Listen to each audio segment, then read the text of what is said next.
The Disco Ball of Light, Facts and Legends. The Disco Ball of Light was no mere trinket, it was a relic of the Enchanted Forest's most vibrant and mysterious magic. Forged in the heart of the Grove of Echoes during the sacred transformation, it was said to be a fragment of the first star that ever fell into the forest, captured and shaped by the ancient guardians. Its power was twofold, to reveal what was hidden and to awaken what was dormant. Origins and power. Created by the ancient trees. The ball was not made by mortal hands, but by the temple of the ancient trees itself, woven from starlight and the laughter of forest spirits. A living artifact. It's pulsed with the rhythm of the forest, its glow shifting with the seasons, golden in summer, silver in winter, and electric blue during the rare club night transformation. The Pathfinder's gift. When held by one pure of heart, or at least pure of intent, it revealed hidden trails, secret groves, and even the locations of lost treasures like the lost crown of Eldoria. The Disco Transformation. The forest's secret beat. The ball's true magic lay in its ability to awaken the forest's hidden rhythm. When activated, the trees would bend into neon arches, the moss would glow like a dance floor, and the wind itself would carry the bass line of an ancient song. The Curse Breaker. Legends claimed that the ball's light could weaken even the darkest curses.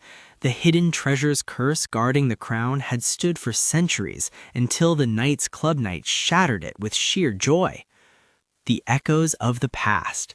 Some said that if you listened closely while the ball spun, you could hear the whispers of past revelers, knights, spirits, and creatures who had danced under its glow in forgotten eras.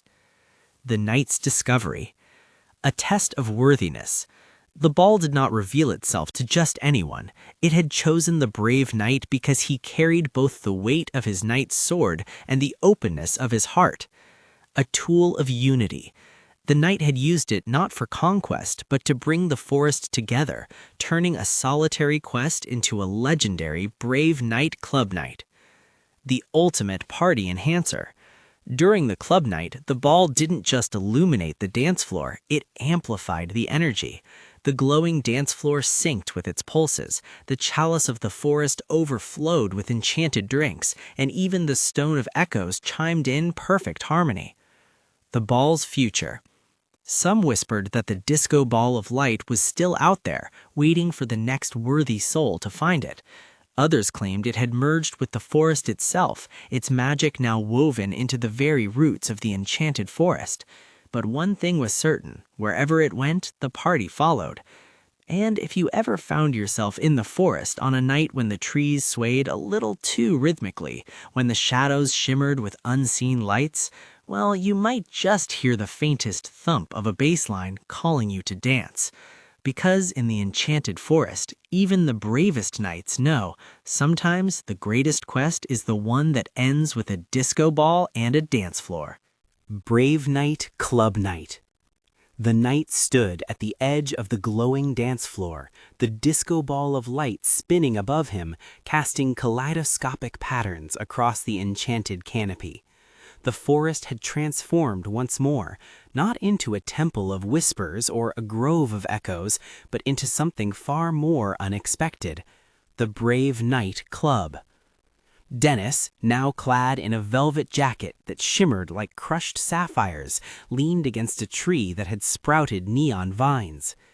"You've got the ball, the floor, and the vibe," he said, twirling his staff of the ancient guardian like a conductor's baton.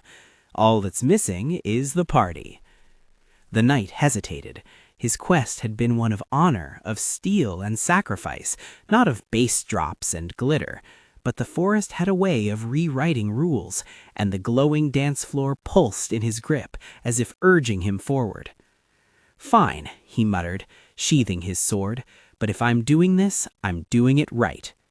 With a flick of his wrist, he sent the disco ball of light soaring higher, its glow intensifying. The glowing dance floor responded, its surface rippling with waves of emerald and gold. The trees swayed, their leaves morphing into tiny twinkling lanterns. The air hummed with anticipation. Then the knight reached into his cloak and pulled out a stack of club night invitations, golden cards that shimmered with enchanted ink. With a whisper to the wind, they scattered, carried on the breeze to every corner of the enchanted forest. One by one, the creatures emerged. A family of foxes, their fur now streaked with silver glitter, trotted in first, their tails flicking in time with the music. A stag with antlers woven with glowing vines stepped onto the dance floor, his hooves clicking against the luminous tiles. Even the stone of echoes seemed to vibrate with excitement, its whispers now a rhythmic chant. Dance, dance, dance.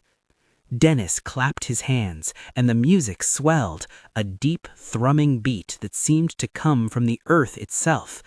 The chalice of the forest, resting on a pedestal of twisted roots, overflowed with sparkling liquid, filling the air with the scent of honey and starlight. The knight, still clad in his armor, felt the rhythm pulse through him. He took a step forward, then another, and then he moved. His first steps were stiff, the weight of his knight's armor unfamiliar in this new role, but the glowing dance floor seemed to guide him, its light shifting beneath his boots, syncing with his movements. The forest creatures cheered, their laughter weaving into the music. The stag dipped its head in a bow, then spun, its antlers leaving trails of light.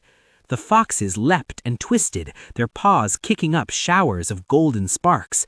Even the ancient trees seemed to join in, their branches swaying like arms raised in celebration.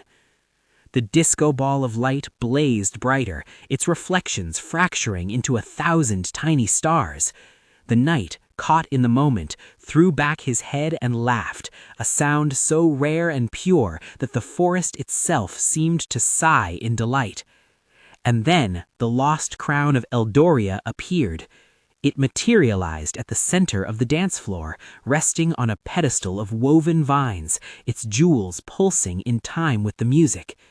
The curse that had guarded it for centuries now flickered like a dying ember, unable to withstand the joy of the night. Dennis grinned. "Told you the forest had its own way of doing things." The knight approached the crown, but instead of reaching for it, he turned to the creatures around him.